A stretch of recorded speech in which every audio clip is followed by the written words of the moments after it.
जिन लोगों ने हमारी मदद की और जनता ने जो प्यार और सपोर्ट दिया, उसके लिए मैं बहुत बहुत धन्यवाद करता हूं। लोकसभा स्पीकर को आज ही मैं चिट्ठी लिखूंगा और सोमवार लोकसभा खुलते ही ये मांग करूंगा। देखिए, आज जिस तरह से उच्चतम न्यायालय का फैसला आया है, हम पहले दिन से ही कह रहे थे कि माननीय राहुल गांधी जी को एक कॉन्स्पिरेसी के तहत फंसाया गया और आज पूरी तरह से सरकार के मुंह पर एक करारा हम स्वागत करते हैं आदरणीय राहुल गांधी जी को। जिस तरह आज सुप्रीम कोर्ट ने न्याय की राह दिखाई है। मुझे कहते हैं सही बात बोलने के लिए माफी बोलूं, माफी मांगूं। भाइयों और बहनों, मेरा नाम राहुल सावरकर नहीं है, मेरा नाम राहुल गांधी है। मैं सच्चाई के लिए कभी माफी नहीं मांगूंगा, मर जाऊंगा मगर माफी नहीं मांगूंगा और ना कोई कांग्रेस वाला माफी मांगेगा। माफी नरेंद्र मोदी को मांगेगा।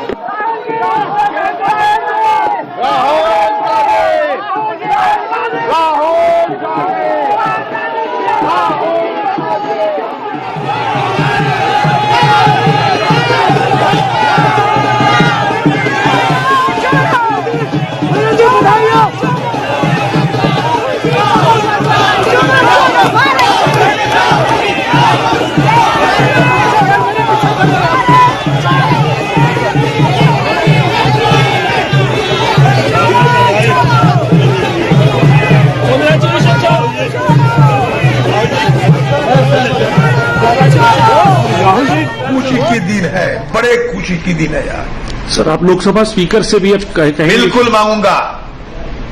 लोकसभा स्पीकर को आज ही मैं चिट्ठी लिखूंगा और सोमवार लोकसभा खुलते ही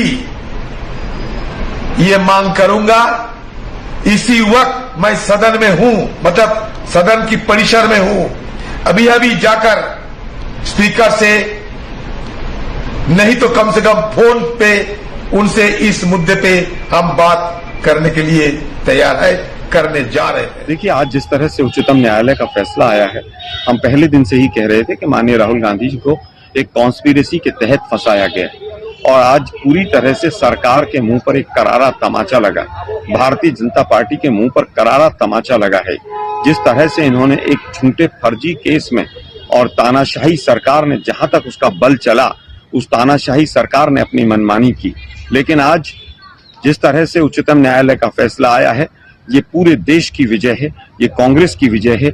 ये फैसला केवल माननीय राहुल गांधी जी के लिए नहीं है, ये फैसला पूरे देश के लिए है और इस सरकार को एक नसीहत है, सत्यमेव जयते, सत्यमेव जयते। अंधकार चाहे जितना भी बड़ा हो, समुंदर पार हो, लेकिन अगर सत्य की लड़ाई होगी तो जीत सत्य की होगी। सुप्रीम कोर्ट ने आज इस बात को चरितार्थ किया है। सुप्रीम कोर्ट के फैसले का हम स्वागत करते हैं आदरणीय राहुल गांधी जी को। जिस तरह आज सुप्रीम कोर्ट ने न्याय की राह दिखाई है, देश के तमाम कमजोर मजदूर, किसान और नौजवानों की आवाज और बुलंद होगी और मजबूती के साथ आदरणीय राहुल जी संसद में दहाड़ेंगे और इस सरकार को चुनौती देने का काम करेंगे। बहुत बहुत धन्यवाद। कोर्ट ने अपनी तल्ख टिप्पणी में यह भी कहा है कि 162 साल के इंडियन पीनल कोड में पहली बार किसी व्यक्ति को 2 साल की सजा मिली जिससे कि उसकी सदस्यता चली जाए।